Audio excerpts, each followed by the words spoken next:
Welcome back to the YouTube channel of the Buddhist Audio Bookshelf. Today, we're delving deeper into the profound insights of meditation by Thanissaro Bhikkhu, also known as Geoffrey DeGraff. Your support means the world to us. We kindly ask you to like and share this audiobook, thus expanding its reach and allowing more people to benefit from its wisdom. Don't forget to subscribe to our channel so that you receive immediate notifications when new content is uploaded. Together, we can spread the teachings of meditation and mindfulness, cultivating a community dedicated to enlightenment and inner tranquility. We are sincerely grateful for your involvement in our mission to make these transformative teachings universally accessible. Let's now begin today's reading. The Buddha's Questions. September 9, 2009.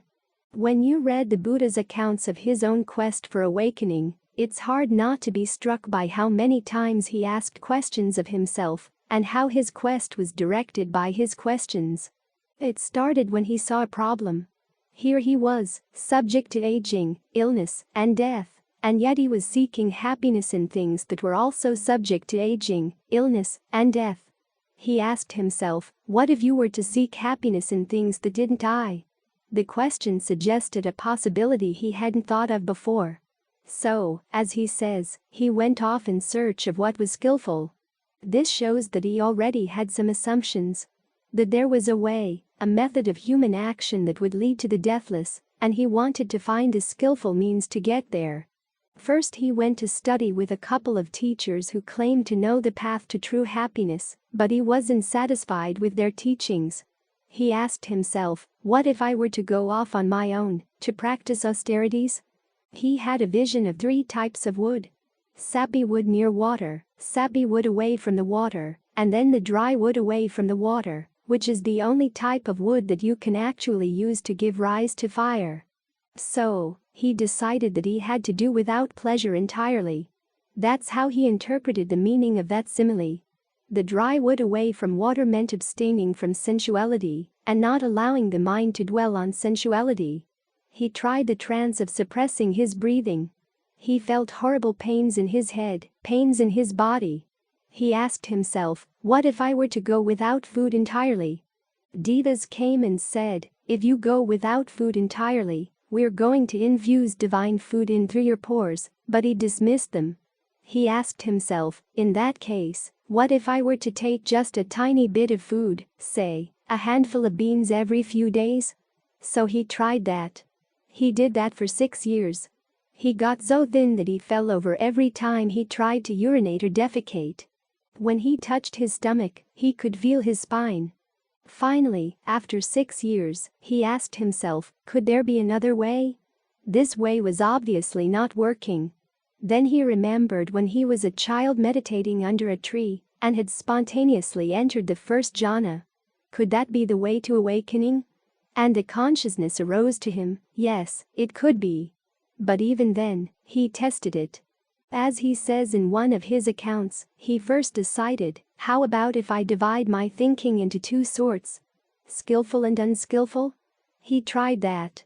When he noticed that his thinking was unskillful, that it was imbued with sensuality, ill will, or harmfulness, he would beat it down. Whenever his thoughts were not imbued with those qualities, he would allow them to range freely, until he saw that all of his thoughts were skillful. But then the mind grew tired of all that thinking. So he brought it to stillness and into the jhanas. Even here, he was motivated by that original desire, that original question. What is skillful? When he attained the different levels of jhana, he looked at each level as an activity. What here is still stressful, even in this jhana? He could ferret out the different factors that were necessary in one level of jhana, but would prevent his mind from going to a deeper level of jhana. They were a disturbance to the mind. So he would drop them and go into deeper levels of jhana. He got to the 4th jhana, and there he started directing his mind to different questions. Is this the only life that there is, or have there been lives previous to this? And he had memory of many, many previous lifetimes, eons and eons. But he didn't stop there. Some of the texts talk about other teachers who had attained a similar knowledge. Once they'd seen many previous lifetimes, they'd set themselves up as great philosophers, explaining that this is the way the world is. The world is eternal.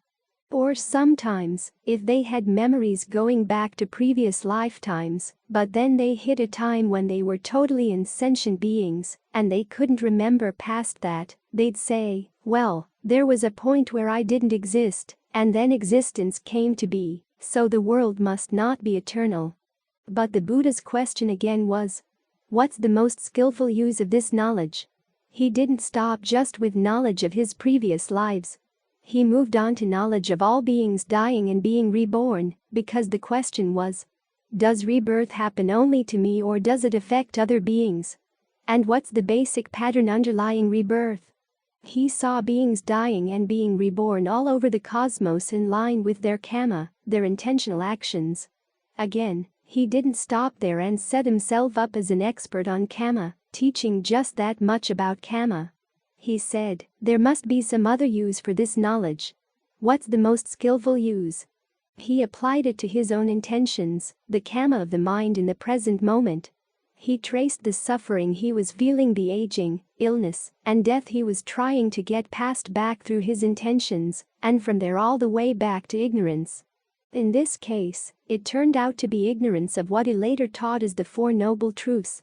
Suffering, its origination, its cessation, and the path to its cessation. What was he to do with those truths? He realized that there were duties that you had to fulfill with regard to them. Again, what's the most skillful use of this knowledge? That was the question that kept directing his practice. From there he fulfilled the duties with regard to the truths. He comprehended stress, abandoned its origination, and realized the cessation from having developed the path. So, all along the way, he kept questioning himself. What is this? What's the cause of this? What's the best use of this? He kept questioning, until he finally got to awakening through questioning. That's why, when he taught, he encouraged his students to question as well. He realized that some questions were useful, whereas other questions would lead you astray. After all, what is a question? It's the framework of a sentence, but it's got a big gap. When you ask a question, you're either hoping to find knowledge yourself or you're trying to get other people to fill in the gap for themselves. The important point is that the question is not totally amorphous. It has a frame with a specific shape. He saw that some frames would have room for skillful information, and others would have room for only unskillful information. For example, there's that frame about which type of life is better. The life of sensual indulgence or the life of self-torment. At first he had answered, the life of self-torment, but later he realized that that was a poorly formed question. Or the question of what is the origin of the world. If that had been the question that had originally motivated him, then he would have stopped with the first or the second knowledge. So he realized he had to properly frame his questions in order to get something useful out of them. This taught him several things. One is that questioning is what motivates you to find awakening. After all, as a prince, if he had simply accepted what everybody had told him, hey, you're a great prince. Have a good time. Go out and do some battles like princes do, and then come home to enjoy your sensuality. If he hadn't questioned that advice, we never would have had a Buddha. So, that's one of the important functions of questioning. It shows that there's a gap, something's missing in life: true happiness, and knowledge about how to find true happiness. These are the missing parts. Without a sense of that gap, you can get very complacent. But it's also important, when you ask these questions, that you learn how to frame the gap and give it the right shape. You can think of a question as a tool or instrument with a missing part. If you're using the wrong tool, then no matter how many wise people tell you about which part you're missing, it still doesn't solve the problem. You may get the missing piece to the tool, but it's the wrong tool for your purpose. You haven't really benefited. This is why, when the Buddha taught, he encouraged people not only to ask questions, but also to frame their questions in the right way. The questions he encouraged basically come down to this issue of what's skillful, and then how to understand the Four Noble Truths, how to develop the skills appropriate to those Four Noble Truths. In other words, How to put those truths to the most skillful use. Those are the questions he asks you to focus on. Look at other questions he encourages. When you go to see a teacher, 1. Ask yourself about the teacher. Is this the sort of person who would tell a falsehood, pretending to know something he didn't know because of greed, aversion, or delusion? Would he try to get someone to do something that wasn't in that person's best interest? You've got to check out the teacher first, realizing you can't just trust anybody you come across, no matter how good they look on paper. You've got to look at that person's behavior. When you feel confident that this is the sort of person you can trust, then you listen to that person's Dhamma. One of the first questions he has you ask of a teacher is, what is skillful and what is unskillful? Then, when you've learned that from the teacher, you go off and practice on your own, but you keep on asking questions. You don't just stop with the definition of what's skillful or a few rules about what's skillful. You actually look at your own behavior. This is the essence of his teachings to Rahula. How to check your behavior, check your motivation, check the actual results you get from your actions. If you see anything harmful coming from them, you've got to go back and learn how to act in another way, how to speak in another way, how to think in another way, both through your own observations and through getting advice from other people on the path. At the same time, you support that quest for skillfulness with questions that are meant to inspire heedfulness. After all, the Buddha didn't say that we become skillful because we're innately good or because it just comes naturally to us, so that once we somehow scrub away all social conditioning, we'll find our wonderful true nature that we can trust. That's complacency, and complacency is one of the dangers he warned against. Skillfulness comes because you realize that your actions make a difference between harm and no harm, and that you have a tendency to act in unskillful ways. This principle lies behind the questions he has you ask at the beginning and the end of the day. At the beginning of the day, as the sun rises, my death could happen today. Is there anything in my mind that would cause me to do something unskillful? Is there any unfinished business in the mind? And if there is unfinished business, he says to try to straighten out the mind quickly, with the same sense of urgency you'd feel if your head were on fire. Then ask yourself the same question at sunset. I might die tonight. Am I ready to go? If not, quickly work on what you need to do. In particular, focus on your mind. As he says at one point, even though you can't read other people's minds, you should learn how to read your own mind. Look for the skillful and unskillful qualities you have there. If you sense anything that's unskillful, again, as if your head were on fire, try to straighten it out. If you sense skillful qualities, try to develop them even further. When you learn how to read your mind in this way, developing both that sense of heedfulness and greater skill in how you manage your practice of virtue, concentration, and discernment, then you finally get to those questions that he asked the 5 brethren. Is form constant? They say, it's inconstant. If it's inconstant, is it pleasant or stressful? Well, if you're trying to find true happiness there, it's going to be stressful. If it's inconstant and stressful, is it worthy of being called yourself?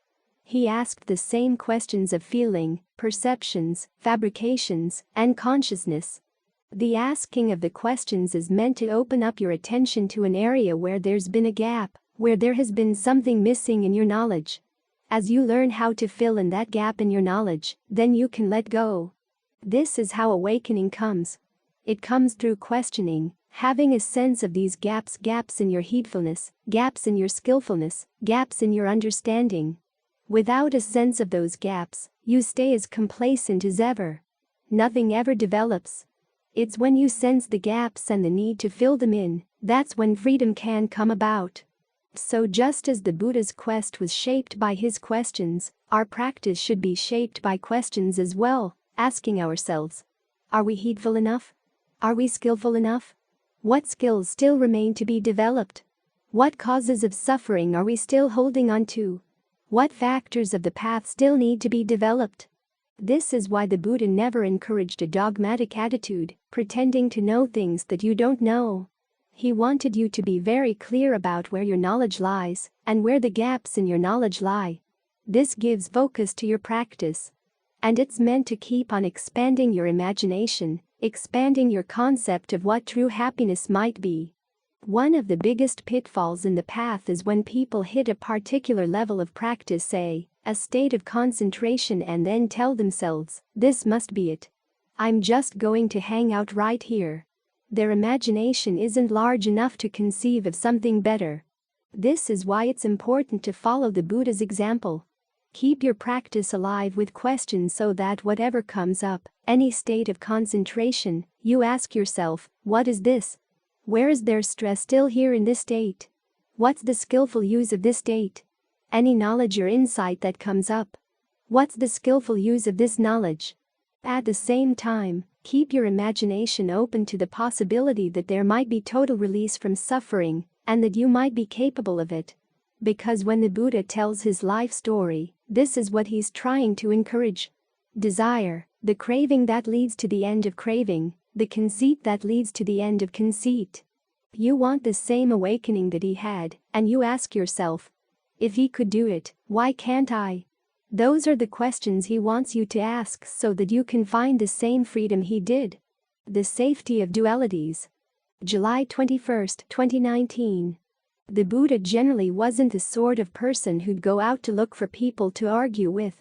But there were a couple of cases where he would seek out teachers and ask them about their teaching, because he'd heard they taught things that were really detrimental.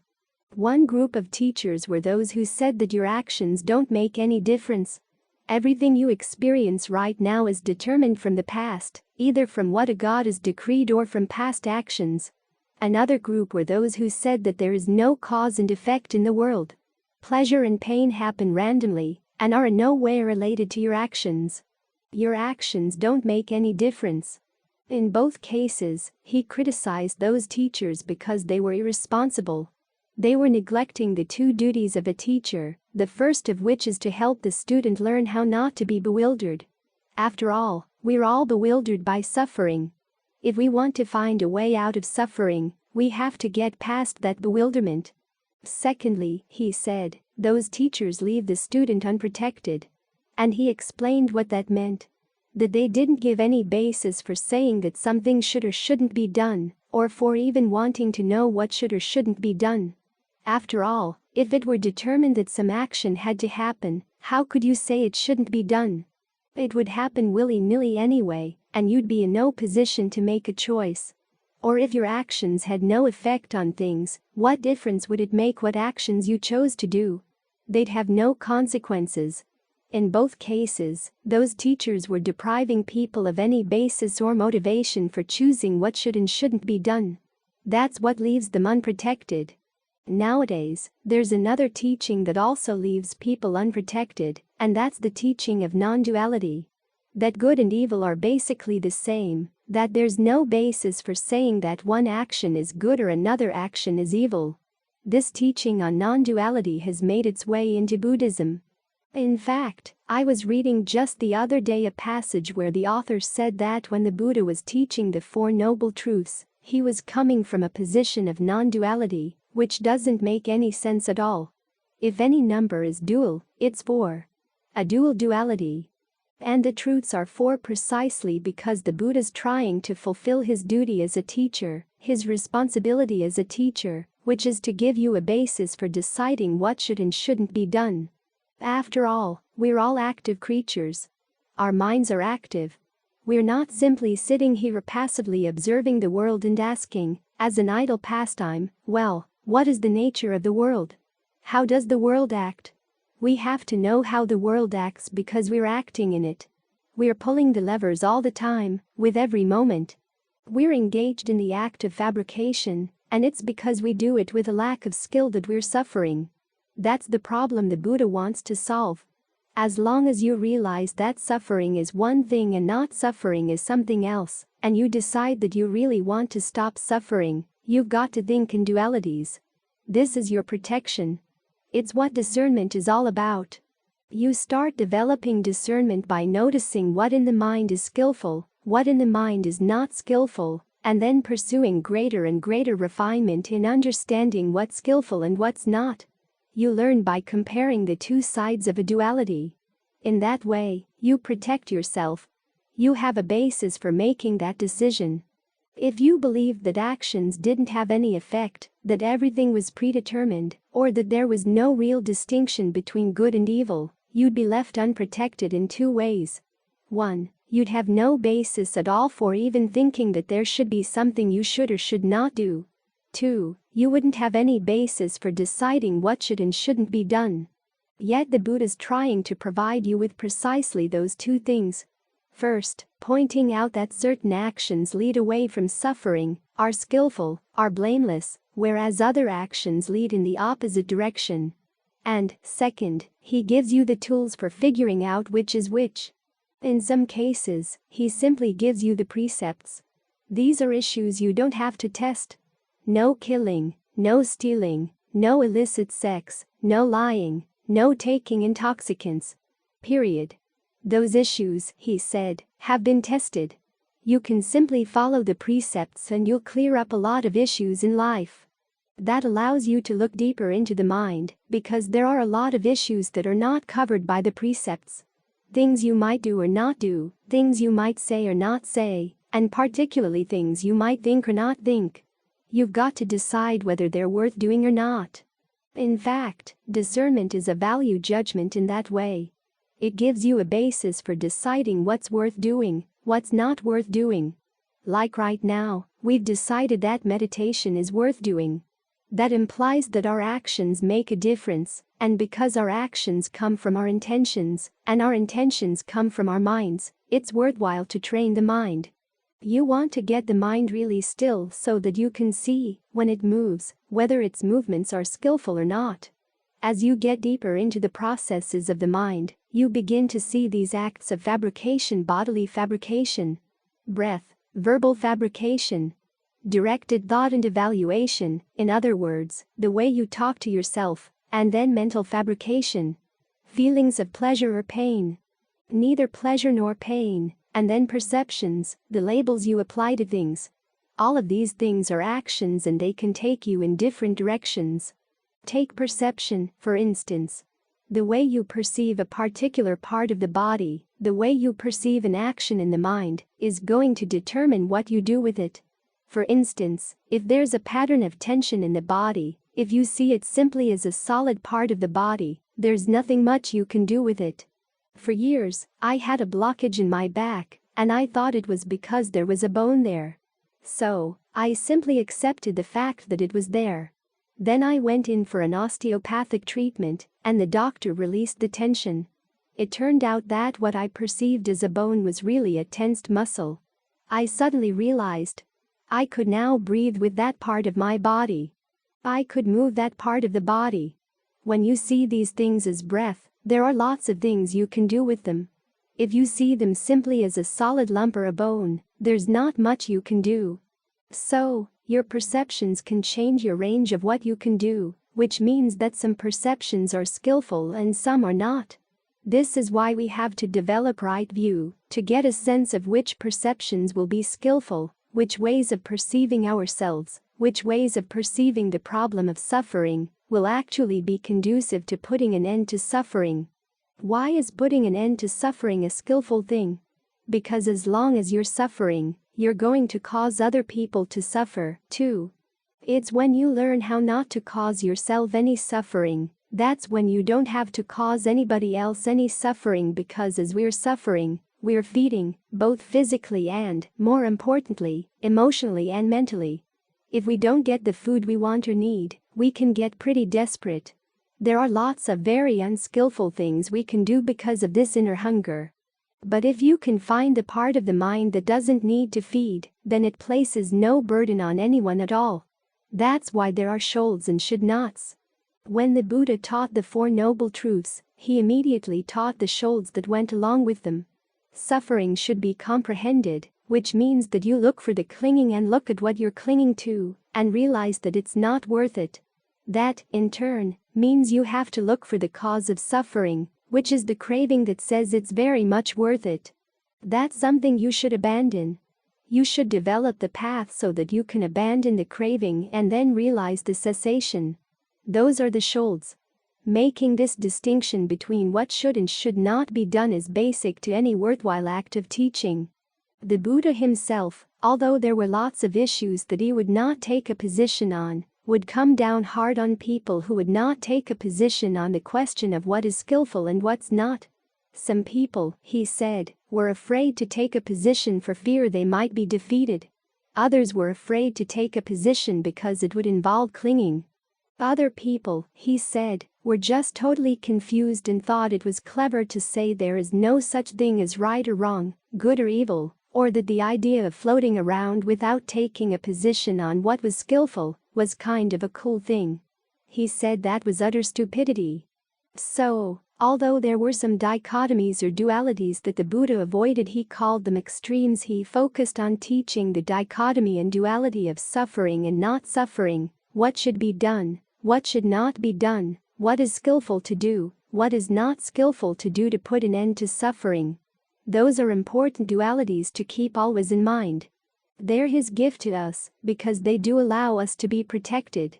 I've been reading about people being abused by their teachers in those traditions where they teach non-duality, and you see how the teaching on non-duality lends itself so easily to playing mind games on people.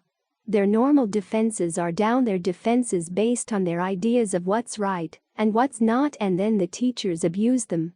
It was only when someone came in from the outside and said, "Look, this is abuse," that they finally came to their senses.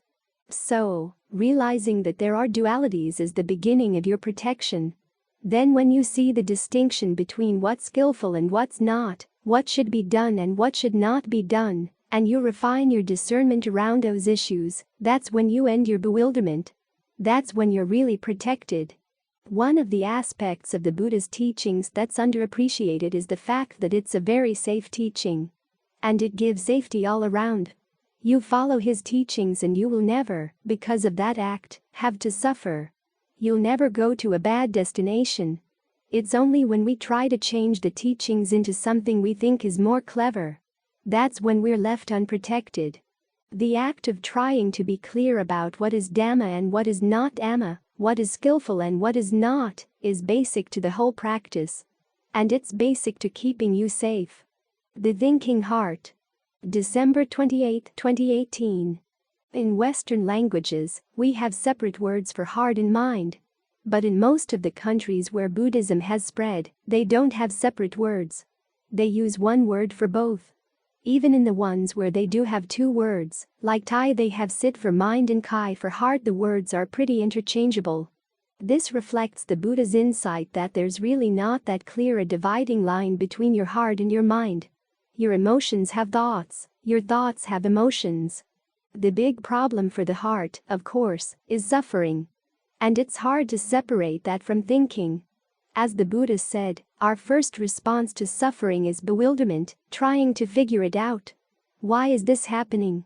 Then the second response is a thought, too. Is there anybody out there who knows a way to put an end to this suffering? So the suffering already has us thinking. In fact, you might say that if we didn't suffer, we wouldn't be thinking. It's because of suffering that we're spurred on to figure things out. Isaac Newton once said that if the orbit of the moon hadn't been so erratic and complex, mathematics wouldn't have developed as quickly as it had. To figure out the orbit of the moon, people had to come up with very sophisticated math. The question is, why were they trying to figure out the orbit of the moon? Because of astrology. They thought that the movements of the moon were going to have an impact on their lives. More thoughts based on the question of whether you were going to suffer or not. So, all our thinking comes from suffering. It's an issue both of the heart and the mind together. And, from the Buddha's point of view, it's not a question of heart versus mind.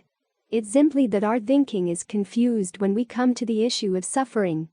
There are so many things in the world that we've figured out, but when it comes to why the heart is suffering, our thinking gets very vague, convoluted, and backwards. What he's trying to do in his teaching is to give us some insight into how you can really think about suffering in a way that thinks straight and does put an end to it. That's what the Four Noble Truths are all about. They speak to this problem of the heart, which is the problem of suffering. But they apply your mind to it. If we think in terms of mind and heart being separate, the Four Noble Truths try to get them back together again, so that your mind can talk to your heart in a way that puts an end to the heart's big problem. There are four noble truths. Why are they four? Why are they noble?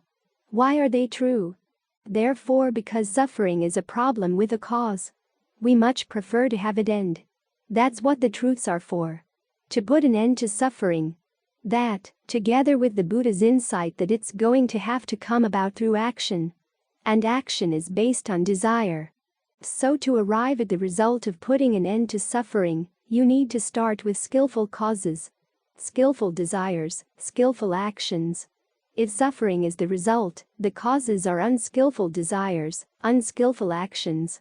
So there are two things: actions and results, divided into two types: skillful and unskillful. That's why the truths are four. Why are they noble? The word for noble, ariya, has two meanings in Pali. One is something higher than the normal, something to aspire to. In this case, the Buddha says, our lives are a search. The search to put an end to suffering. It comes from the bewilderment. We end up searching either for something that is going to age, grow ill, and die, or for something that won't. If we're looking for things that age, grow ill, and die, we're going to just pile on more suffering. We're not getting to where we want to go. That kind of search, the Buddha said, is ignoble. He tried a couple of ignoble searches in the course of his practice. He started out pursuing sensual pleasures and found that they didn't lead to where he wanted to go. He tried self-torment, thinking that if he could purify himself simply by enduring pain, that would put an end to suffering. But it didn't. It was only when he found the middle way that he was able to reach the end of suffering. Going to something that doesn't age, doesn't grow ill, doesn't die. And part of that way is right view. That's what the Four Noble Truths are. The terms of right view. So these are the truths that guide us in that noble search. It's one of the reasons why the truths are noble. Another reason is that they're universal. That's the other meaning of the word ariya in Pali. Universal. The Buddha compares these noble truths to what he calls individual truths or personal truths. Things that may be true for you, but not true for other people. He's not interested in teaching those. He's teaching something that's true for everybody, no matter how old you are, what your background is, what your gender is, or any of the other things that we use to divide us into different groups. This is something we all have in common. Why we suffer and how we can put an end to it. The details of how we suffer will be individual, but the cure is always the same. Part of the cure is understanding that you're suffering not because of things outside, but because of your own craving. You have to look at the cause. The cause isn't out there. It's in your craving. And the suffering itself, as the Buddha said, is in a place you might not expect. It's in your clinging. What this means is you're actually doing the suffering. You're holding on, feeding on things. And the act of feeding is suffering. That's counterintuitive.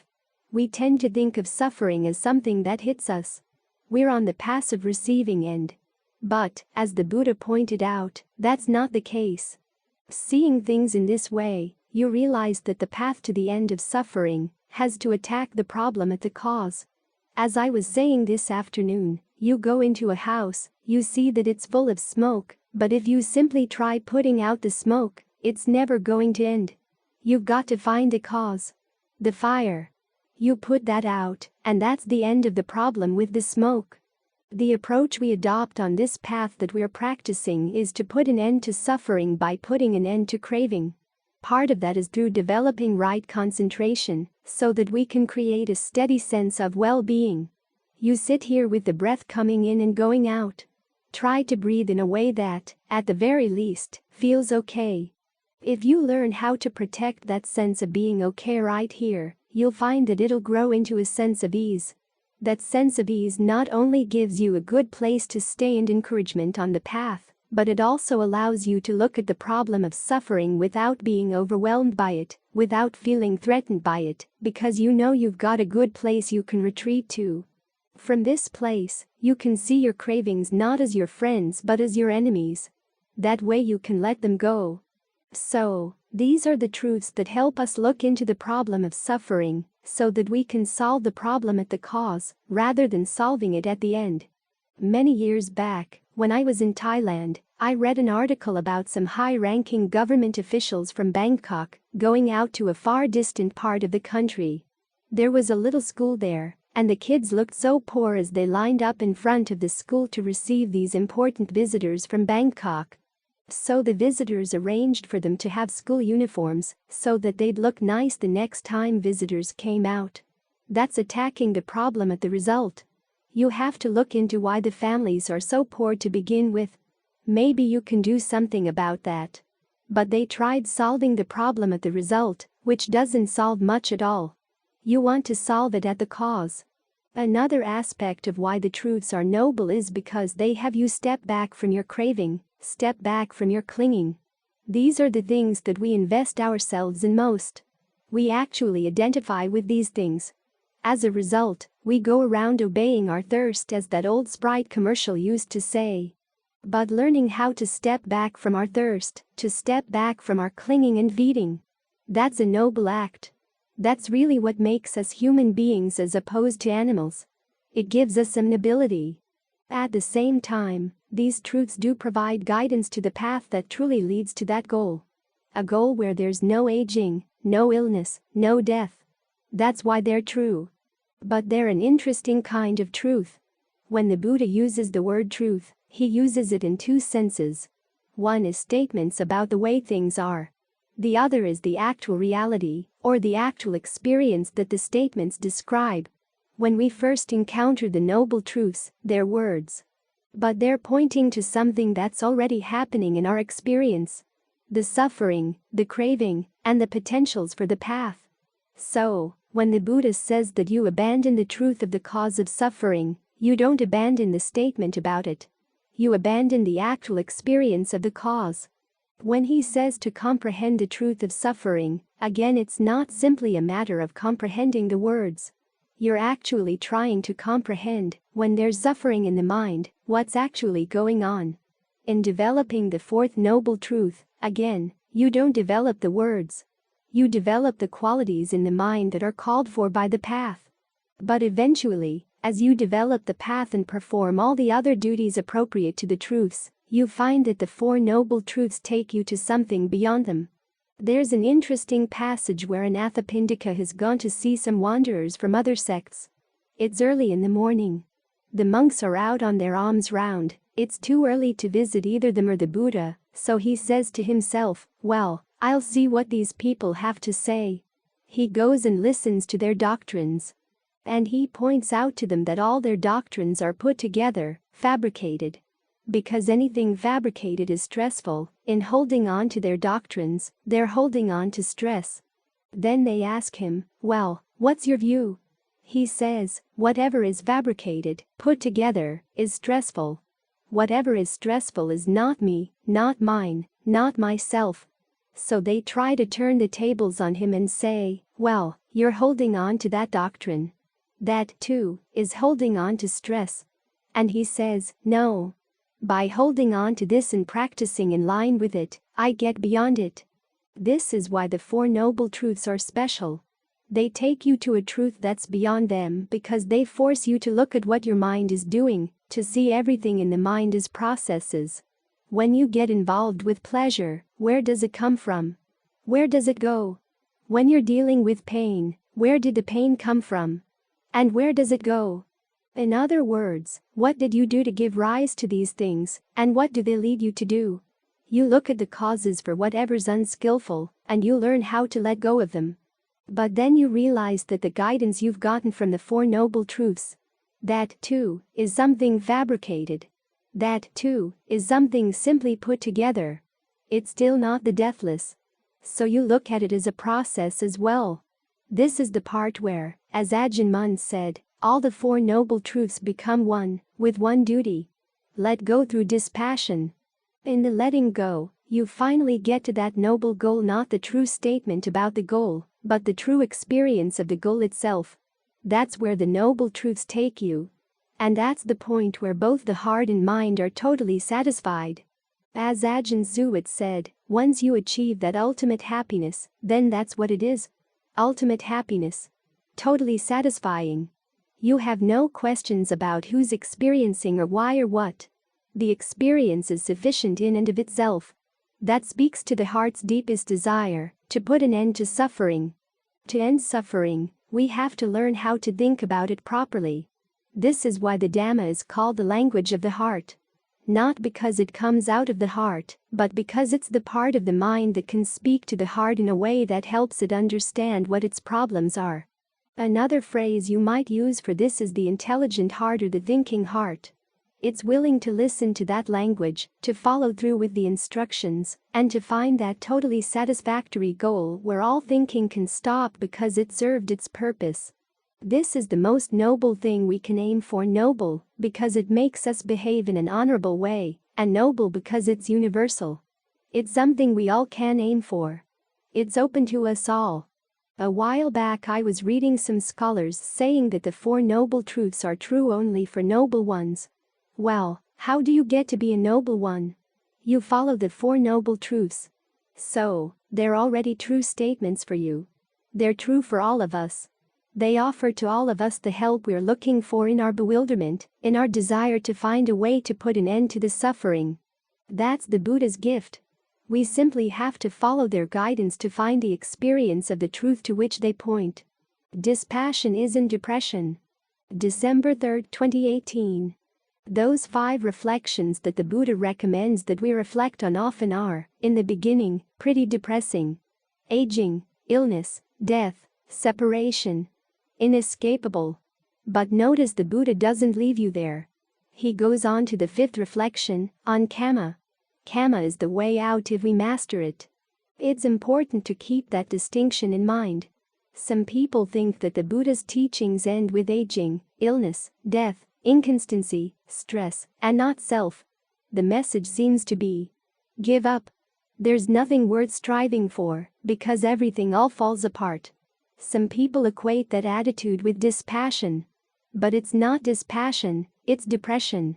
You've been hoping for happiness, but you realize there's no happiness to be found anywhere, so you give up.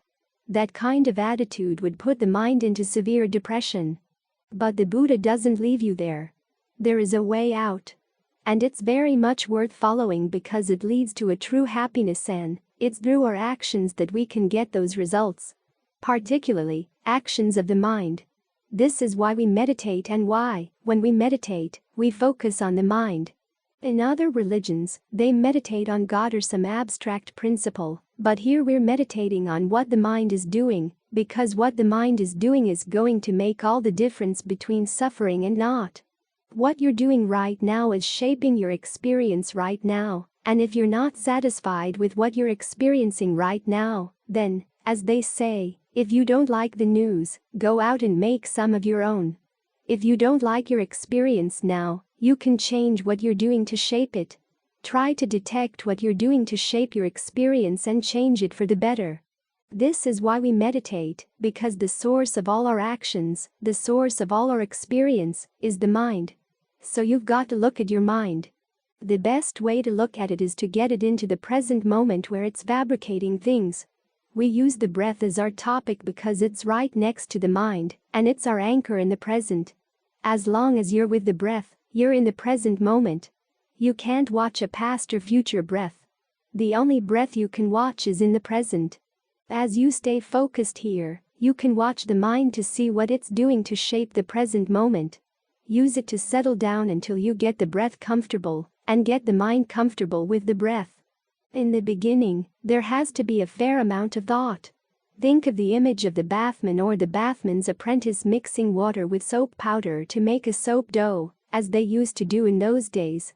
You have to take care to make the mixture just right, so that none of the soap powder is left unmoistened, and there's not so much water that it starts dripping out. In the same way, you get the breath just right, and then you think of ways of spreading that just right feeling throughout the body, to give the mind a good place to stay. And don't throw it away when you leave the meditation. You've got to take it with you. We tend to blame the world outside for our lapses. There are so many other people, There are so many other things we have to think about and say and do that we forget our meditation. But remember, those are choices we make. The choice to drop the meditation, drop the breath, and give all our attention to things outside. We have to overcome some old habits if we want to choose to maintain a sense of well-being inside. We have to give it importance, because that's what all the Buddha's reflections give importance to. Our actions. So, what are your actions in terms of looking after your mind, maintaining at least some sense of comfort in the breath, and some sense of a good center inside as you go through the day? Don't allow that center to be invaded by other people's energy, and don't send your energy out to them. Learn to be more self-contained, self-possessed. Your body should be your body, and shouldn't be invaded by other people's energies. And you have no business going around invading theirs.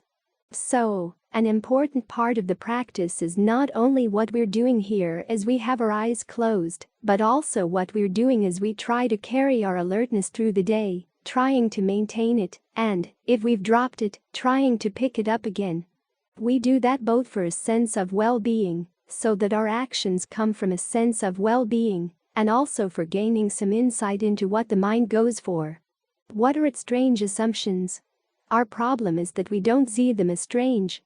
We see them as normal, that is, our habits have become normal for us.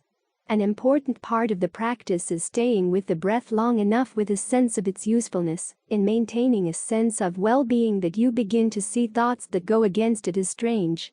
Then it's easier to let go of them and to stay with the breath, both for a sense of well-being, and for insight, and for increasing your mindfulness and alertness, to see clearly what you're doing. That right there covers 3 of the uses of concentration. Creating a pleasant abiding for the purpose of developing mindfulness and alertness, and gaining the insight into your defilements that lets you gain some detachment from them. As you get to know the present moment really well, you begin to see how you're putting it together and that it's always put together. This is why the present moment is never the goal. It's part of the path.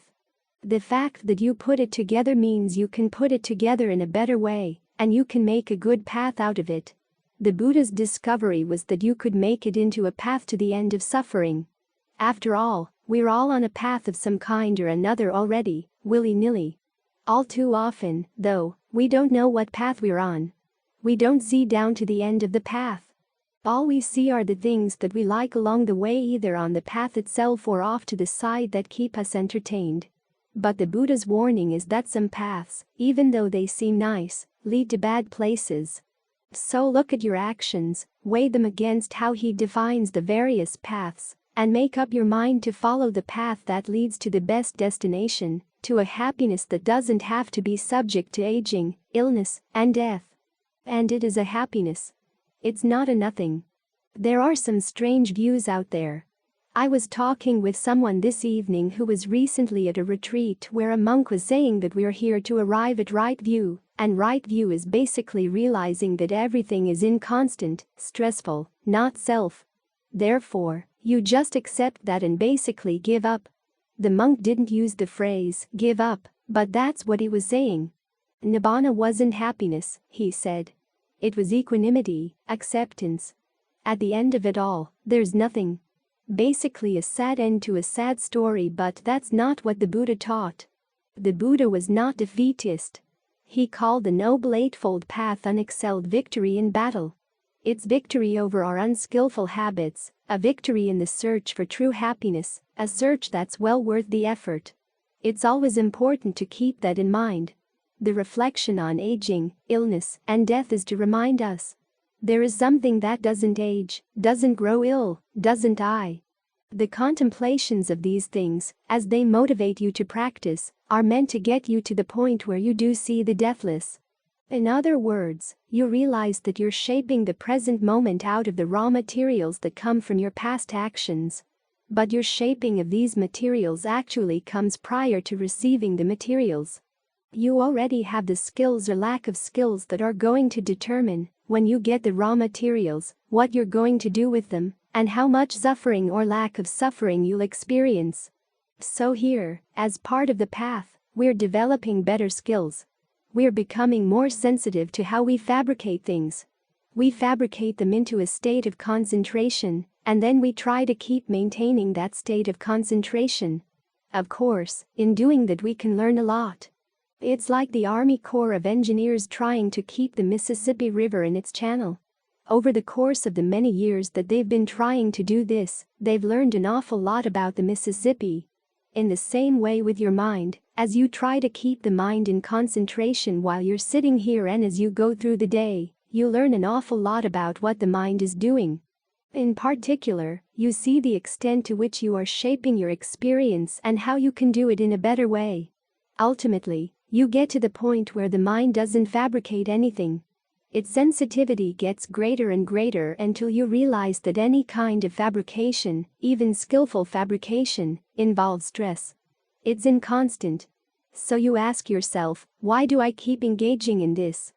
When your sensitivity is developed properly, then you can see that there is an escape. The fact that your fabrication comes prior to the input from the senses means that when that fabrication ends, you can find something that's outside of the senses, outside of time, outside of space. As the Buddha said, it's the ultimate happiness, the ultimate well-being, bliss, however you want to translate the word sukha.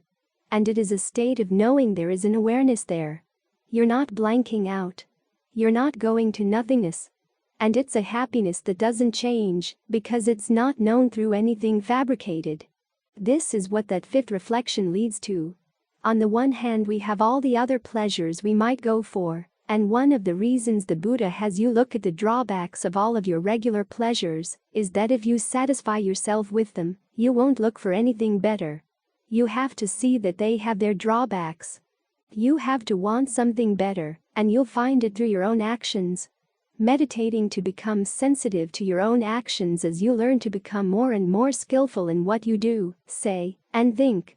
When you can create a good state of mind through your actions, be careful to maintain it. Ajahn Fuang had some students who were complaining one time that they'd been meditating with him and had gotten into a really nice state of mind, but then they went back home. They started talking with some friends, and as they were gossiping about other people, that great state of mind disappeared. So they went back to complain to Ajahn Fuang. Why didn't it stay? He replied, well, you were the ones who took gold and exchanged it for shit. Pretty blunt, but it gets the message across. Your ability to maintain a good state of mind really is gold. Make that your gold standard. As you go through the day, you want to maintain the sense of well-being in the body, maintain the sense of well-being in the mind, so that you have a better and better foundation for acting in skillful ways, and a better foundation for seeing the subtle things the mind does to destroy its happiness. You don't blame it on situations outside. You say, this was my choice, to be mindless and unalert. But mindfulness and alertness are qualities I can develop. Remind yourself of that again and again. There are so many things in the world where the effort you put into it isn't worth it, doesn't really give you solid results, but that's not the case with the Buddha's path. It's eminently worth it. All your efforts on the path are well repaid. In harmony with the teachings of the Buddha, we emphasize the profound importance of sharing wisdom far and wide. Presently, we've made this extensive 1,000-page work accessible through audio format. The responsibility to further this noble cause now rests with you. Through your subscriptions, likes, and the sharing of our content, you play a central role in the broad dissemination of these teachings, which can benefit numerous others. Let's continue the timeless tradition of spreading knowledge and nurturing mindfulness for the betterment of humanity. We wholeheartedly invite you to join us in this endeavor, and together, we can make a profound and positive impact on the lives of many.